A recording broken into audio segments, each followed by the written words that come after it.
Hi friends, welcome back to my channel. నేను మీ మీరా. బెండకాయతో ఎప్పుడూ ఒకే రకమైన కర్రీ చేసి బోర్ కొడుతుందా?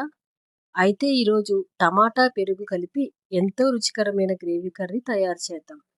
వేడివేడి అన్నంలో ఈ కర్రీ కలుపుకొని తింటే ఒక్క ముద్దతోనే అదిరిపోయే రుచి. మరి ఆలస్యం చేయకుండా మన బెండకాయ టమాటా పెరుగు గ్రేవీ కర్రీ ఎలా తయారు చేయాలో చూద్దాం. ముందుగా బెండకాయల్ని పొడవుగా పెద్ద పెద్ద ముక్కలుగా కట్ చేసుకోవాలి. ఒక బాణలిలో తగినంత నూనె వేసి ఈ బెండకాయ ముక్కల్ని కొద్దిగా పసుపు వేసి మగ్గించుకోవాలి. బెండకాయ ముక్కల్ని ఒక 10 నిమిషాలు మగ్గించుకున్న తర్వాత ఒక 3 టమాటాలని మిక్సీలో గ్రైండ్ చేసుకోవాలి.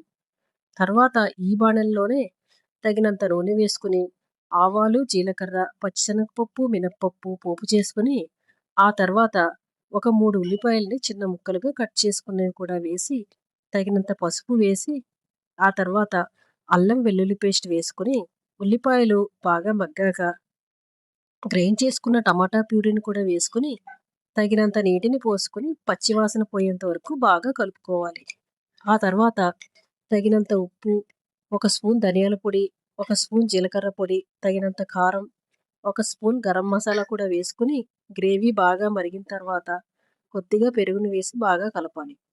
ఆ తర్వాత ఫ్రై చేసి పెట్టుకున్న బెండకాయ ముక్కల్ని కూడా ఇందులో వేసి బాగా కలుపుకొని ఒక 10 నిమిషాలు మూత పెట్టి ఈ మసాలా అంతా కర్రీకి పట్టేలా మగ్గించుకోవాలి.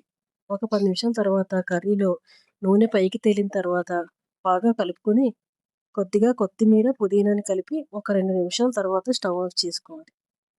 అంతే, ఎంతో రుచికరమైన బెండకాయ టమాటా పెరుగు కర్రీ రెడీ. ఈ వీడియో మీకు నచ్చితే లైక్ చేయండి, షేర్ చేయండి, కామెంట్లో ఎలా వచ్చిందో తప్పకుండా చెప్పండి. Thank you.